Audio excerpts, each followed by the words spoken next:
there's nothing pre-canned about customer success. Like you can have some standard practices, you can have some playbooks, you can put together some frameworks. But at the end of the day, you have to be the type person who says, I know where we're going and I'm going to help you get there.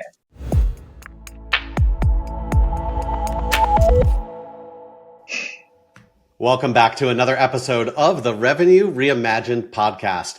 We have with us today a very special guest. We have Nikki Bishop, who is the Vice President of Marketing and Customer Experience for Life Sciences at Emerson, who not only runs marketing and customer experience, but is a true guru in automation, controls, data analytics, and customer success, which I believe is the most underrated part of the go-to-market motion, which we can certainly spend some time talking about.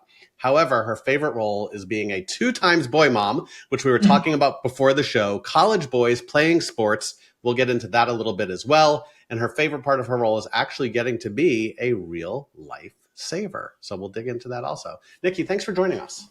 Thanks for having me. I'm excited. Nikki, thanks for joining the show. So you've been in all parts of the go-to-market. We talked a little bit about your love for customer success. You're in marketing right now. Talk to us about the role. Is it customer success? What's your favorite and why? Oh, that's a tough one. I would say customer success. And I've always said I've been doing customer success before customer success was cool, which tends to be the flavor of my life. I do the things before they're cool, and then they may not be cool anymore once I do them. But all jokes aside, I've always been in that technical role. I've been an engineer, working with customers, solving hard problems. Like I love nothing more than to have a customer say, oh, I don't think we can do this, or it's never been done before. I just jump in there and figure it out, right? That technical side. And so moving into more business focused roles, revenue focused roles, I think I still approach them like an engineer would, right? Like let's figure out the problem. Let's, sort all of the options and put the pieces together. And to me, when I found customer success, where you get to do that for a customer, they bought a thing that they're expecting an outcome on, and you get to be the engineer to help them figure out how they're going to get the thing that they bought your software, hardware, project, whatever it is for. So love that space. I love people, right? Very much people person. I love being, I say the customer's person, right? The person that they go to within the organization, and they know you're going to have their back, where to lead them. And you can sometimes be a bit of a sounding board when maybe things aren't going well and help them get on the other side of it. So yeah, I'm in marketing now. Marketing's a little bit different at Emerson than probably what maybe is your traditional elsewhere. It also includes product marketing and portfolio strategy and all of the marketing and communications. And I love that piece of it. And so it also includes customer success for us. Awesome. Yeah. You and I have that in common on the engineering side. It's like how you engineer stuff or how you write code or how you build something. If you translate that into the go-to-market, like it becomes very systematic, like almost ones and zeros to the process. Absolutely. So I had no idea you were an engineer. I think that's super cool. I am not a product person. Which is funny. I'm so process orientated that I would probably be a good engineer. But Dale's like, no, you don't think so? You are very process oriented, but it's the thinking through the ones and zeros on the engineering side is like design thinking is a totally different thing than being organized. So this is probably why you're very good at mind mapping, and I have like no tolerance for any of that stuff. Like, give me a spreadsheet, but like to start playing with like a Lucid or a mind map doesn't. And I think that's probably why my favorite book is the Sales Acceleration Formula from Mark Roberge. Right, he was an engineer, and that whole book is all about ones and zeros and how to document all the data elements from ones and zeros. It's an engineering mindset. I've always said we're just taught how to think. Like people say, what do you do as an engineer? Well, it depends, right? What do you want to do with it? But we're just taught how to think and solve problems and come up with a solution. 100%. Yeah, that makes a ton of sense. So one of the things that I think a lot of our listeners struggle with, and certainly a lot of our clients, is how do you like deeply align that customer journey, right? From the very beginning of like, we have a lead to now it's an opportunity. Now it's a closed deal, and holy crap, now it's a customer. What do we do now? And how do we make sure that customer journey and that buyer's journey is fully like aligned and integrated? Talk to me about your approach to building that, complete customer/buyer's journey. Yeah, I'd say, I mean, it goes back to really, like, if you look at my title, it's marketing and customer experience, and it's the experience, right? And the experience that a customer or a prospect or anyone looking at your company has is everything from how do they feel about you when they saw your name on a sign to what do they read about you on LinkedIn or whatever is out there. There's that emotional component of you just found out about this company. How do you experience that? But it's also how do you experience your salesperson or your account manager? How easy was it for you to actually place your order and get your order? How do you manage your license, right? And then there's all the things that you expect in a customer journey, from onboarding and adoption and training and those more tactical things. But for me, it starts from how you show up every day in every interaction with your customer, because that's what they remember. And no one really wants to talk about feelings. It's a feeling, right? It is a feeling, is an emotion. It is that buy-in of how your customers feel about you. And it determines, do they want to continue buying from you? Do they want to renew, right? And do they want to grow with you? Because I want customers who want to grow with us. We do a lot of things that have never been done before. We do some really crazy, hard, innovative things, particularly in the pharmaceutical space. And I want customers who want to work with us, put our heads together and do the things that have been impossible. And it's super hard, right? Because I think when a lot of times you're right, the customer experience starts from the beginning of the first interaction with an organization. And any step along the way, you can actually fail in that execution, or you like if you get some goodwill, you may end up in a bad place at some point in time. But how do you, as an organization, create an end to end? And as you were saying, you want people to build with you. And so defining the ideal customer is so important from the beginning process all the way through the customer experience, because you may have someone that you believe is an ideal customer, but at the end of it, they end up churning. People blame customer success a lot. You and I have talked about this in the past, when the reality is it could have started in marketing. It could have been the wrong person getting brought in. Talk to me a little bit about how organizations can really measure properly, do they have the right ideal customer and buying persona coming through that cycle? I think if you start with the customer lens and customer value first, and you make all your decisions from that point on based on what's best for your customer, I know that sounds like motherhood and apple pie, but so many times you put together a business case and say, if we sell 50 of these, we can make X, right? Or we can grow into this market and we can capture this market share. That's all great. And you obviously need that data and you need those analytics. But if you start looking at it, so what? What's in it for my customer, right? Why would they buy? Why would they buy from you? And why do they buy now? Like, what's in it for them from the very, very start? You start to shape what is the ideal customer profile. And you also start to see what is your not ideal customer profile, because we've all been in those cases where you're just spinning your wheels and trying to position something that's not fitting, but we don't want to let go, right? Because we put the business case together, we said we're going to sell X numbers of these, and it worked out in the spreadsheet, but don't have the right human persona to that. So I always like to say what's in it for the customer, what are those value drivers, and how do we align everything that we're doing to how we deliver that? How do you find those value drivers? Because I feel like we have that conversation with founders almost daily, right? And I've said this before, I have a Post-it on my monitor and I ask customers all the time, what's the number one problem your product solves for your prospects or customers in 20 seconds or less? And it's so hard because what you get, as you know, is this 7-minute dissertation about everything that we could do and how it's amazing. Like, how do you work with people to condense that down, and what really defines that value driver? I mean, for us, I don't want to say it's easy because it's not, but we get life-saving therapies to patients faster. And there's nothing more exciting to that for me, right? Yeah. If you read any of the news right now of any of the cell and gene therapy and these autologous medicines and latest greatest cancer treatments, we have a hand in getting those therapies to patients faster. And that's something we're all aligned on. I mean, if you meet anybody in life sciences or pharmaceuticals or any of the pharmaceutical manufacturers, we're all fired up to literally change patient lives. And that helps, right? It helps. But I think no matter what business is, there's a human purpose piece there. If you tap into that, it's really easy to summarize. And that message is super crisp and clear. Like, you say it and it's like, okay, that totally makes sense to me. And you can say that at any point in time to any human being, and that would resonate with them. Because I think that's one of the hardest things, as Adam was alluding to.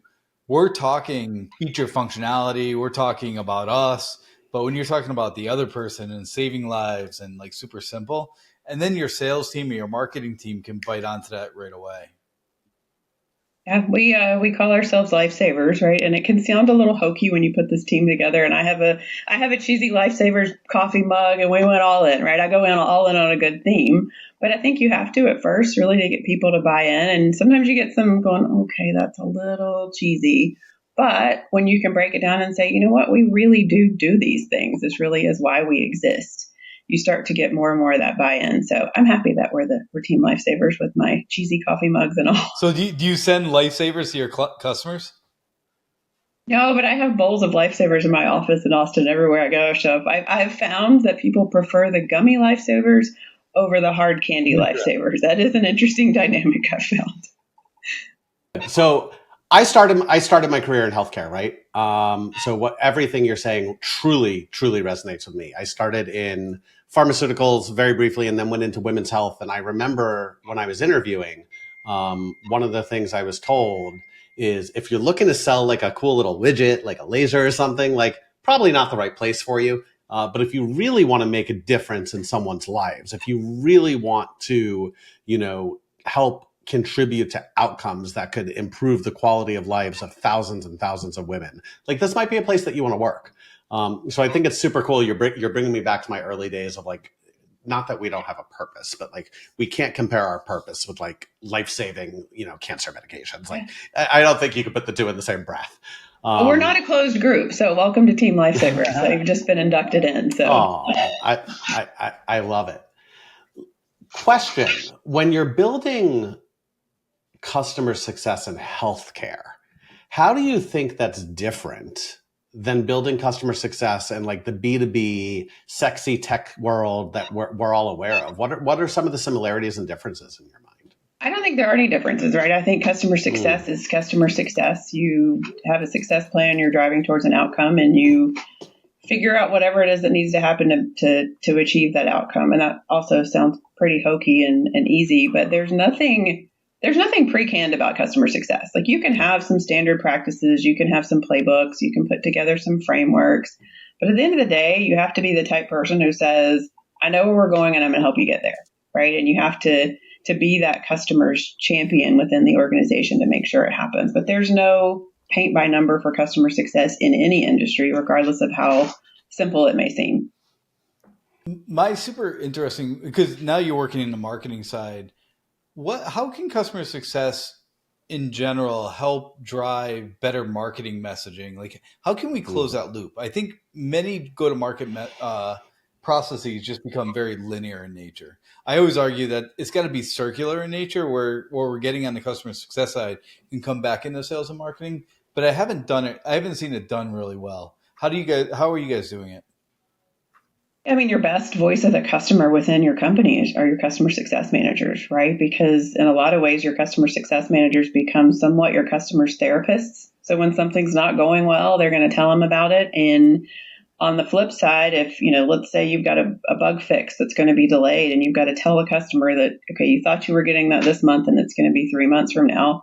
The one on the hook for giving that information is the customer success manager. And so they know their customer very well. They know what's going on within their organization. They know who's coming and who's going and what's landing. And so I get super frustrated when I hear companies that have these robust customer success organizations and they're not feeding that rich data about their customers back into the whole experience, right? Ideal customer profile and messaging and what's landing and what's not. But that is a treasure trove of insights for your overall business. 100%. How often should an ideal customer profile be refined and updated in your mind? I think you should look at it at least quarterly. It should be a question, right? Of like, is this landing? I would say daily, but that's a bit much, but at least quarterly I'm a big proponent of OKRs, and OKRs are best looked at quarterly, objectives and key results. So, identifying, checking, doing a bit of a pulse check on your ideal customer profile, I think at least quarterly is super important. It's hard though, because you get going down a path and you just barely get going in that direction in a quarter, right? Yeah. You're going the wrong way. So sometimes it's hard to stop, but at least having that checkpoint to say, okay, is this landing? Do we need to pivot? Is a good question. Yeah. People buy from people. That's why companies who invest in meaningful connections win. The best part? Gifting doesn't have to be expensive to drive results, just thoughtful. Sendoso's intelligent gifting platform is designed to boost personalized engagement throughout the entire sales process. Trust me, I led sales for a Sendoso competitor, and I could tell you no one does gifting better than Sendoso. If you're looking for a proven way to win and retain more customers, visit sendoso.com. It blows my mind how many people forget doing it quarterly, but like don't even do it annually. Like it's like we have set our ICP and this is our ICP forever. And you wonder why you're not growing. I just don't understand.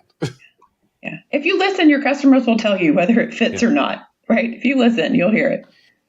Nikki, there's a lot being said about AI right now. How can AI help in the CS world and enable us to even do a better job at our customer success and helping our customers? And I think that there's a lot of the activities around customer success of like data mining and looking at, NPS surveys. And there's this ton of minutia of data that AI is primed for. There are so many platforms, services, solutions, software packages out there that can help a customer success manager be more human. I know people get a little scared, right, that AI is going to take over and they're going to replace some of their customer success managers or some of their functions, but I say that's not true, right? If you can get AI to do some of those more rote tasks or give you some of those analytics so that you can be more human, call your customer up. Like, when's the last time you actually called a customer? That never happens, right? It's an email, it's a text, it's a something. But to give you more time to be human, I think that's the big impact, is think about those things that you specifically, uniquely can do as a person-to-person contact and do more of that. I think you just brought up something that's near and dear to my heart. And this isn't just customer success. This is sales. This is marketing. This is product. No one wants to get on the phone. It's always send an email or send a Slack. And what you said is exactly true. Like, listen, I love me some Slack. But stuff gets lost in translation and it's very different, even in your personal life, right? Like when you get someone on the phone, like I will tell you, like some of Dale and I's biggest disagreement over the past 18 months have been over text message where we just get on the phone. It's like, oh, that's what you were trying to say. The same thing applies with customers, and it doesn't necessarily have to be a disagreement or something, but like when you're trying to deeply understand that voice of the customer and deeply understand what's working or what's not, conversely, pick up the phone. Mm-hmm. I love it. And even crazier idea, when's the last time you actually like hand wrote a note, right? Like hand write a note, right? To send it to a person. Oh, that kind of note. Yeah. I love that too. Like the easy things have now become so rare and novel that it's high impact, right? Get a 50-cent postcard and write a note and send it. It's so fun. AI cannot do that for you. No, it's funny. I used to do that all the time. I actually have notes in my drawer, but to your question, like when was the last time you did it? I can't even remember. I'm going to make it a point by the end of the day today to send out at least one to someone. That's a great reminder. Send one to Nikki. Yeah. There we go. Joining the podcast. Writing, it's not the hard part. Getting stamps, right? Like, when's the last time you bought stamps? Like, how do you actually send the thing? That's the hard part. I have stamps. Yeah, I have two. I have two stamps in my drawer. You're good. It's funny, actually. I was just having a conversation last night with Dale Dupree, who does a lot of outreach via physical mail and funny, like, kind of conversations. Because I was talking to him about a potential client to do some of that work. And I think the element of surprise and delight is something that we've lost in the go-to-market function. Everything automate. I think the first company that swings back the other way and actually spends the time. I used to do it all the time when I used to work at Oracle. I used to like order all the stuff off the company website and like you would like package stuff up and send it to people. And I actually did one time with I'm gonna forget who it was, but I sent like a big postcard to like an executive at Florida Blue, and they, I got a meeting, we got a deal out of it. Stu Hankin, and wrote like he does all like individual letters. It was a lot of fun. Yeah, it makes a difference.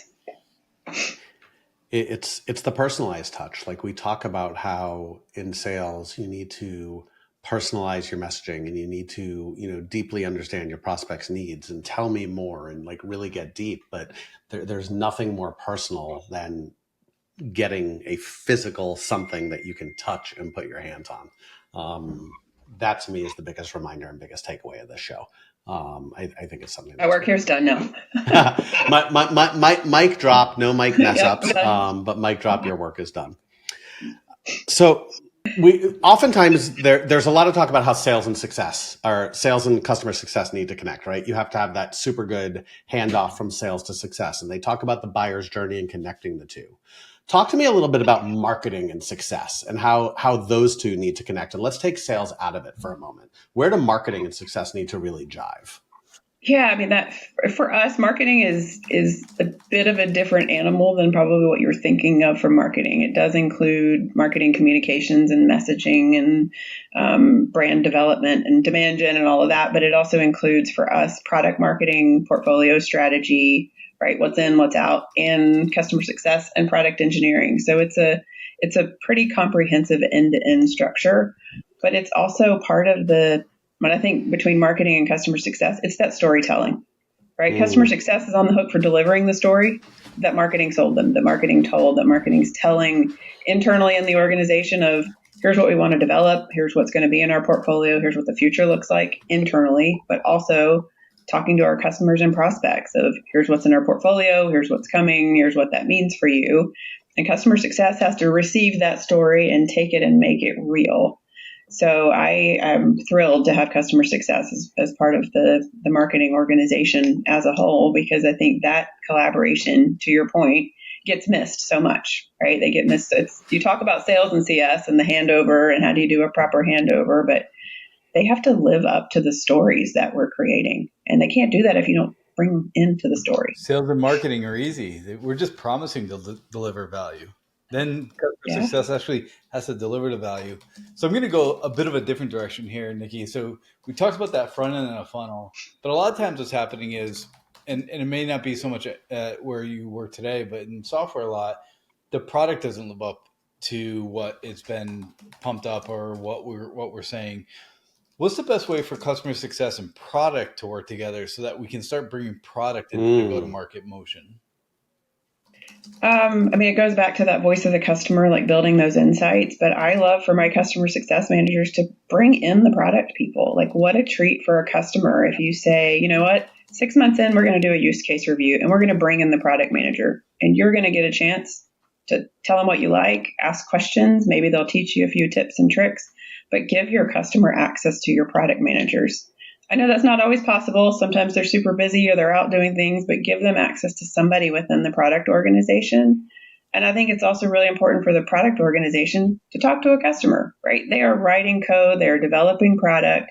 It is great for them to know what it is that they're developing. So for me, from a Team Lifesavers perspective, I include Team Lifesavers, all of our software developers. I want them to know that line of code that they wrote is contributing in the same way as the people selling and the people implementing. So driving that collaboration between customer success and product to me is a no-brainer, and it absolutely has to happen. Yeah, I've run a couple of customer success motions, and that was like the number one thing, because the problem that customer success has, they almost get stuck in the middle. Like sales beats them up because if customers are churning, and then products beating them up because they're asking for new pieces of product or functionality that the customer is asking for. And so I used to always say, don't listen to me about it. Like, don't listen to the customer success team. Like, you come on the call, listen to the customer, hear what the customer's got to say, so that you can actually deliver what they're asking for. And when they turn around and say, I could just listen to the attention call, the answer is no. Because yes, you certainly can, but then you don't get to ask your questions, because there's going to be things the customers say that are going to prompt you, because you're going to think differently than I'm going to think as a sales leader, right? The question you're going to want to ask is very different. Join the calls, block the time to join the calls. Yeah. And it's an advantage for your customers to get to meet them, right? 100%. I mean, they love their customer success manager, but they might want to meet a product manager, somebody who actually wrote that code at some point. Yeah, couldn't agree more. It's funny. So without that product background, like I don't think like a product manager. I'll be the first to admit that, but I've never thought about having success and product join calls together. And when I think about it, like what better way to do a QBR, if you will, I hate that term, than to bring someone from product on. Like what says better, like we care about you and we care about, how you feel about the product and the future of it versus I'm going to bring someone from product on. And to your point, can you do it every time? No, but maybe as a quarterly initiative, you know what? Someone from product is going to join every single QBR with our top customers. You just have to be tricky. You have to be cognizant of yes, the tricky. squeaky wheel, the like people like just barking the bark. Like there's got to be a trend happening, and that's up to the customer success team to make sure they're tracking the trends and we can articulate why. Once again, I think the CS team actually has to do a lot of selling internally, just like the sales team. You have to sell internally. Like this is the product this is the feature that's doing the best. This is how we see it working. Customer XYZ likes it, So I like the idea of like in a business review, bringing a product manager in as well.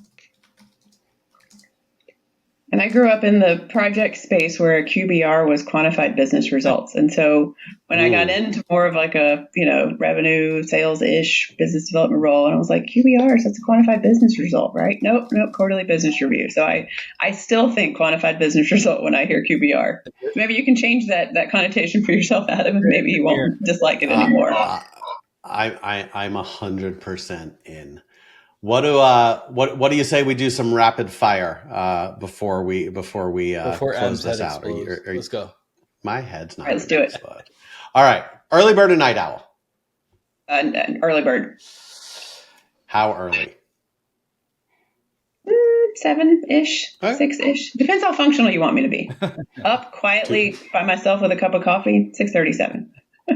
You and me both. If you Dale's up way before that. If you weren't in tech, what other thing would you do? What trade would you do? Probably nonprofit. Yeah. Nikki, where do you start first? Marketing or sales? Marketing. Yeah, drive demand. What's the first app you check when you wake up in the morning? Outlook. I shouldn't say that, but Outlook. At least your team knows now to email you versus Teams you or Slack you. Yeah. Two more. What is your favorite guilty pleasure snack? Oh, gosh, that's a hard one. I'm going to go with extra toasty Cheez-Its. Extra toasty. I thought you and my kiddo would get along great. I thought you were going to say lifesavers. Okay, last one. Dream vacation destination. Oh, man. It's got to be a beach somewhere, but I don't know which one. I'm going to go with St. John. Ah, nice. Very nice. I love it. St. John's beautiful. Nikki, thank you so much for joining the show, for sharing all your thoughts about not just marketing and success, but product, engineering, and how to cohesively tie them all together. Where can people find you? Yep. Find me on LinkedIn, Nikki W. Bishop on LinkedIn. Would love to connect. Awesome. Nikki, thank you so much for joining. Thanks for having me.